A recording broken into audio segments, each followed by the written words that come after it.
picking NFL games is supposed to get a little bit easier as the season goes on, but it really feels like it's only getting harder. But we're still going to be back at it with our Week 11 iteration of our NFL Pick'ems. But before we get into the video, I wanted to ask you to please subscribe to the channel, ring the bell for notifications. Really helps us out. If you're a fan of the NFL, you'll love this channel as we release multiple NFL-related videos every Thursday and Saturday all year long. Now, let's get back to the video. So we're going to start out looking at how we performed in Week 10, and we went 10-4 on our Pick'ems, which is very good, especially seeing as the fact that Vegas went 8-6. We only called 2 upsets last week, not a whole lot of them, but we called the Cardinals beating the Jets, which they absolutely destroyed them, and the Steelers beating the Commanders, which thanks to a last-second Mike Williams tutty, thank you, Mike Williams, we got the win, and we're 2 games closer to Vegas, but we're still 6 games behind them thanks to, the infamous Week 9 fiasco.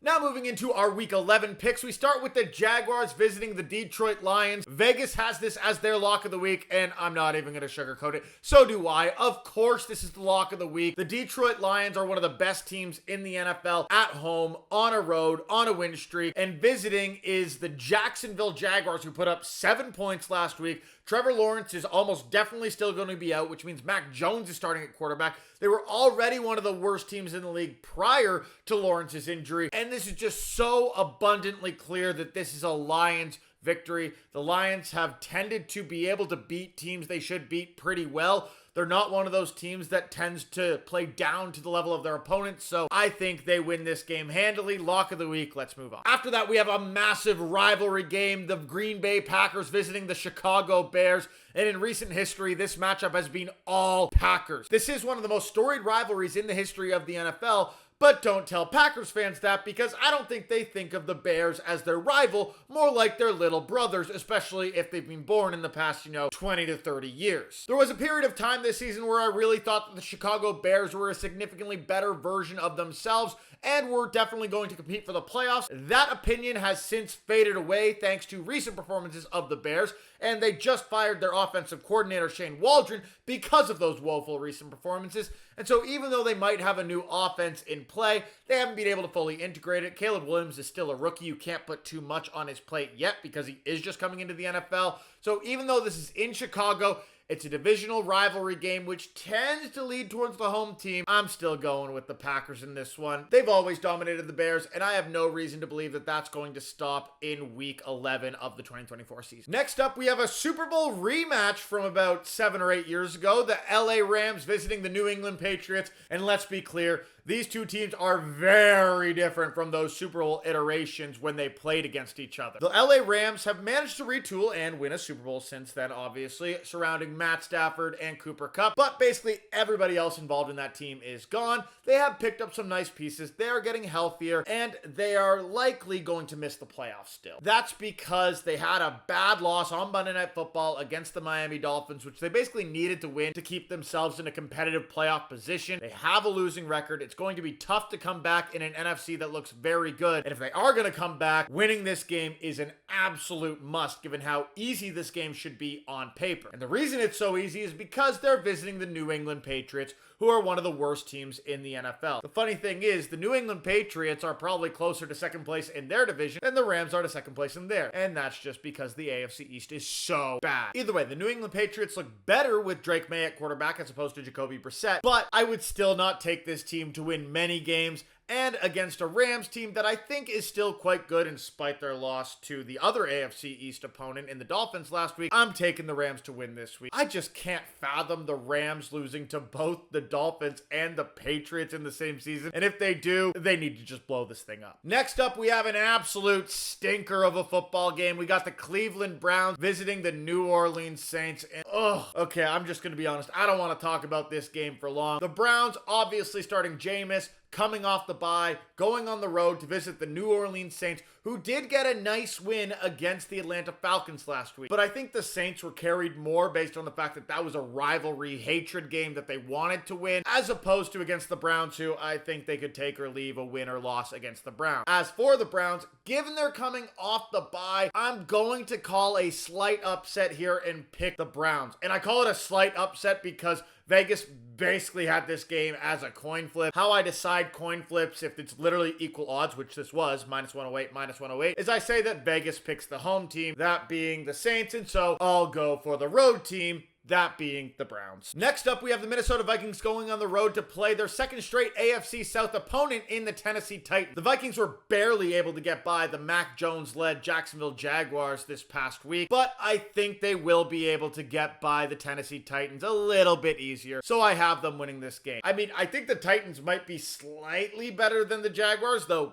to be honest, it's 6 of one, half a dozen of the other. And if the Vikings play like they did last week against the Jaguars, this might be a Titans pick. But the Vikings were able to get past the Jaguars last week, and actually another AFC South opponent in the Indianapolis Colts a week before that, and they absolutely dominated the Houston Texans earlier this season. So I'm picking the Vikings to go 4 for 4 in the AFC South, helping them get to their 8-2 record that they'd have if they win this game. And I mean, I don't care if it's Will Levis or Mason Rudolph starting at quarterback. The Titans offense won't be able to do anything against this Vikings defense, and I just trust that the Vikings will be able to do enough, even if it is not a great game for Sam Darnold, to be able to take this win in Tennessee. And after that, we have another stink show. We have the Anthony Richardson-led Indianapolis Colts. That's right, the Colts have gone back to Anthony Richardson, which, oh God, that's going to be painful to watch. Visiting the New York Jets, led by Aaron Rodgers, which somehow isn't that much better than an Anthony Richardson-led offense. I mean, the Jets have had some weeks where they've looked decent. Look of 2 weeks ago against the Houston Texans to see a week where they looked like a competent football team, at least in the second half. But the first half of that game, they did not look like a competent football team on offense. Last week against the Cardinals, they did not look like a competent football team on offense throughout the entire game, and they're playing the Colts this week. This is really just a battle of which team can actually look semi-competent on offense, and if you're to ask me who I think that's going to be, I'll give the edge to the Jets being the home team, and seeing as the fact that it's another week where Aaron Rodgers has been integrated with Devontae Adams and the new offensive play caller. Hopefully that gets a little bit better. I also think the Jets just do have more talent surrounding the offense than the Colts do, and so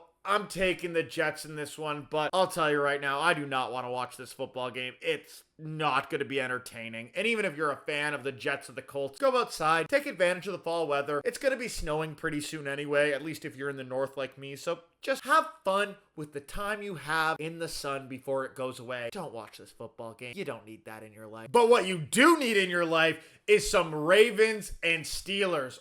Oh man, Ravens and Steelers. This is one of the most magical rivalries the NFL has created over the past couple of decades. Ravens Steelers every year is an absolute banger. It doesn't matter if one of these teams is having a downtime in their franchise, which I mean, frankly, is few and far between for both these franchises. These teams, no matter what, put on a show. The Ravens are favored in this football game, and I understand why. They have looked very, very good this season, especially on offense. Yes, they've had a couple of bad losses. I know I keep beating a horse to death on this one, but they have lost to the Raiders and the Browns, which are brutal losses, but their wins have been absolutely remarkable wins. They've looked dominant in every single one of them, and they've beat some good teams on the season, including teams like the Buffalo Bills and the Cincinnati Bengals twice. On the flip side, the Pittsburgh Steelers are actually leading the division. There's a lot of people that don't look at the standings regularly that don't realize the Ravens are not leading their division. Yeah, they're super high in power rankings. We all look at them as a Super Bowl contender, but they are 7-3 on the season. The Steelers are 7-2 and ahead of them in the division. They have been very good this season and have been significantly better since Russell Wilson took over at quarterback. And so while I understand why the Ravens are favored in this one, I'm taking the Steelers to win this one. And some people might think I'm crazy, but the Steelers offense is better than we've seen in recent years. The Ravens defense is worse than we've seen in recent years. I think we can all agree on that. The Steelers defense, I think, is about the same as in recent years, and I can acknowledge the Ravens offense is a little bit better than it has been in recent history. But if you look at recent history of these matchups, it's a massive lean one way, and that way is not to the Ravens, who have been the better team in recent years. It's to the Steelers,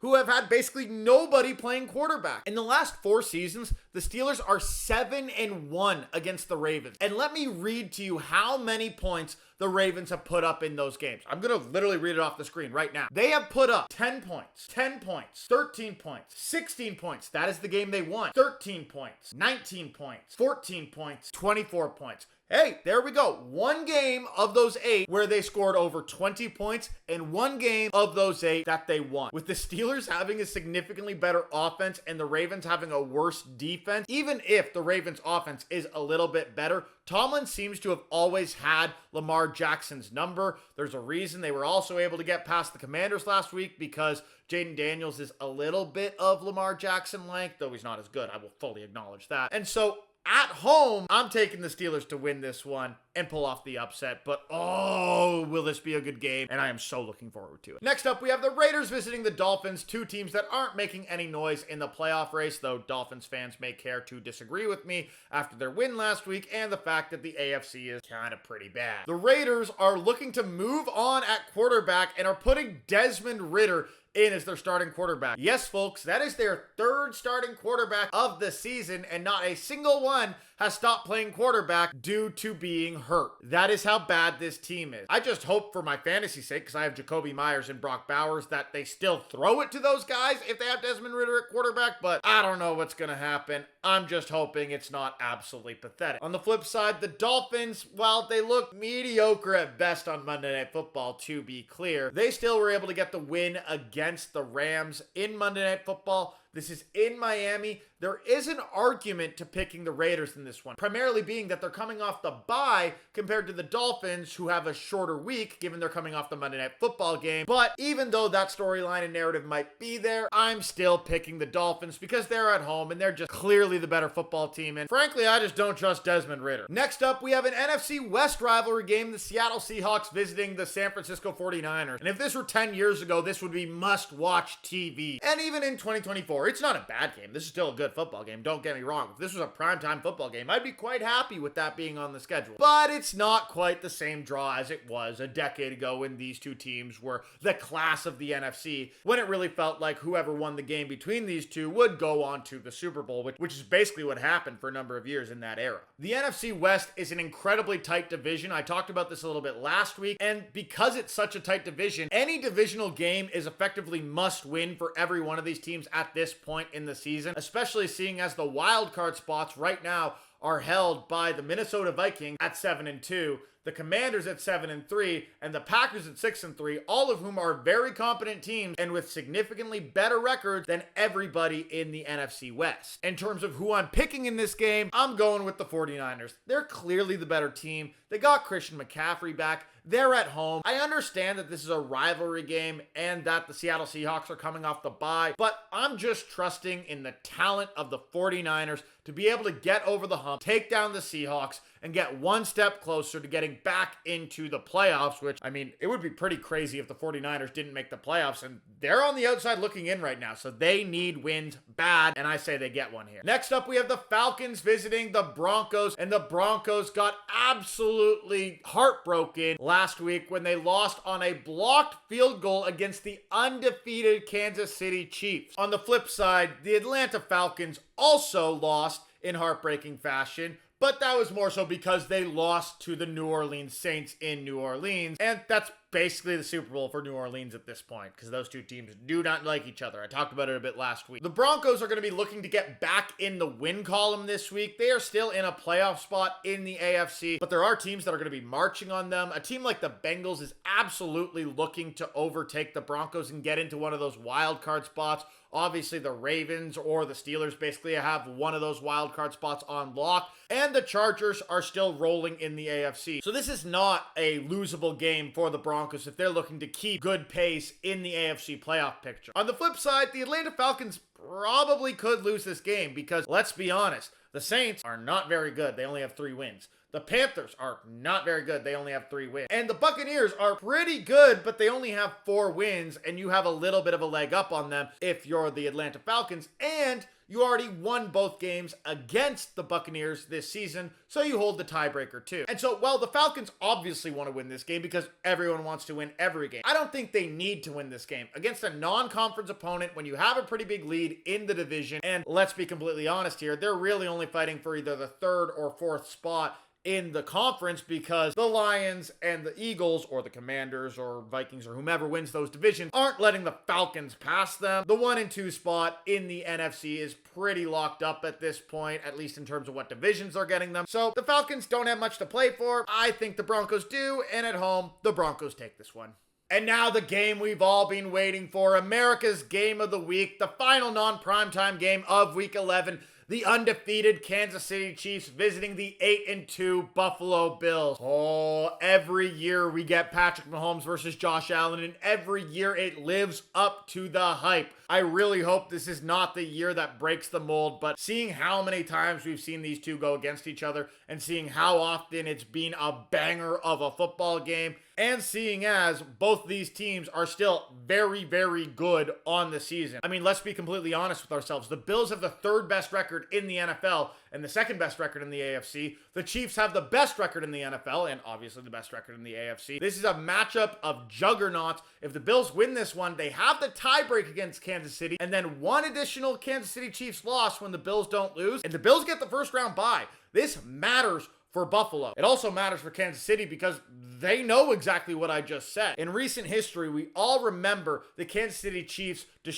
not really destroying, but beating the Buffalo Bills because we remember seeing it in the playoffs. But who has had the upper hand in the regular season? That has consistently been Josh Allen. This is in Buffalo, Josh Allen's house. I'm taking the Bills to win this one and move within one game and holding the tiebreak of the Kansas City Chiefs for the number 1 spot in the conference. Moving on to our Sunday Night Football contest, we have an AFC wildcard related matchup with the Cincinnati Bengals visiting the Los Angeles Chargers. Both of these teams are in a bit of a dogfight for a wild card spot, which is crazy to say, seeing as the Cincinnati Bengals are 4-6 and in a dogfight for wild card spot, but that's just what it is in the AFC. It's a lot easier than the NFC to get into a wild card spot. The Bengals are clearly a very talented football team. They've barely lost a bunch of really close matches to teams like the Chiefs and the Ravens twice, and so I think they're going to get their shit figured out. But will they get it figured out enough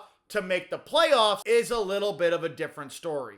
On the other side, the Chargers just got to keep doing what they're doing and chugging along, and they're going to make the playoffs as a wild card team. Now, I don't think the Chargers are going to make much noise in the playoffs because the top 3 divisional teams are likely to be the Kansas City Chiefs. I don't think the Chargers can win that on the road. The Buffalo Bills. I don't think the Chargers can win that on the road. And either the Pittsburgh Steelers or the Baltimore Ravens. I don't think the Chargers can win either of those on the road. I think the Chargers could go into Houston and win that one on the road, but I think it's pretty clear that Houston's going to wind up in the 4th divisional spot, meaning they'll play against the top wildcard team, which, let's be honest, is probably going to whichever one of the Ravens or Steelers don't win the division.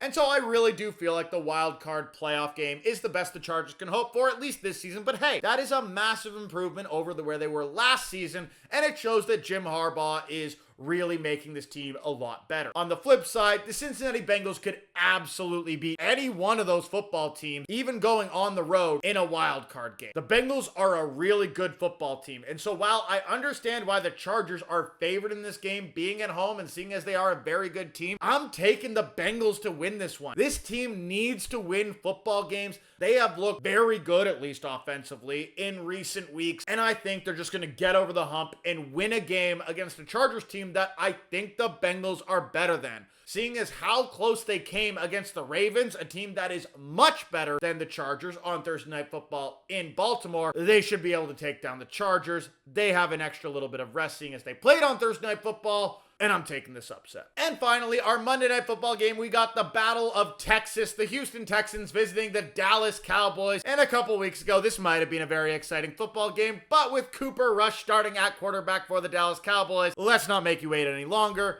The Houston Texans are winning this football game. I mean, the Dallas Cowboys are just bad. They're basically competing for the first overall pick, which, oh man, would that be interesting, especially seeing as they just re-upped Dak Prescott to a $60 million per year contract. Oh boy, does Jerry Jones wish he didn't buckle under the pressure and do that before the season, because he could probably get a much cheaper deal after this Dak Prescott injury and this season, and seeing as the fact that he might be in position to pick a top tier quarterback. But Jerry Jones do as Jerry Jones does. I don't think the the signing was a terrible idea, but a lot of other things Jones has done has been a terrible idea. And the Cowboys are going to lose again to their in-state rival, and the Texans will get back in the win column. And so this is a summary of all my picks for week 11 of the NFL season. Comparing that to Vegas, as you can see, I picked 3 upsets this week, those being the Browns beating the Saints, the Steelers beating the Ravens, and the Bengals beating the Chargers. I'm feeling pretty good about that. If I can get 2 out of 3 of those,